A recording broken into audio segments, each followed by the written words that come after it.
சிவாய நம. வரக்கூடிய 10/12/2025 புதன்கிழமை தேய்பிறை சஷ்டி. இந்த நாளில் சில விஷயங்களை பண்ணவே கூடாது. மறந்தும் கூட இந்த விஷயத்த பண்ணிடாதீங்க.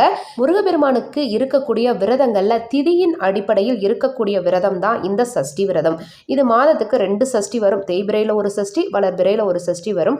இப்போ 10ஆம் தேதி வரக்கூடியது தேய்பிறை சஷ்டி.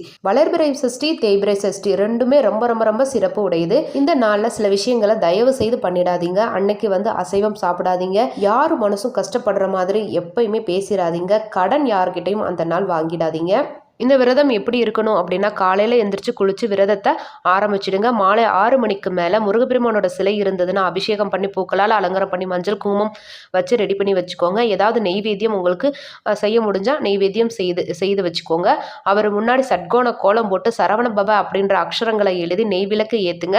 இல்லை அப்படின்னா நெல்லெண்ணெய் ஊற்றி பஞ்சு திரி போட்டு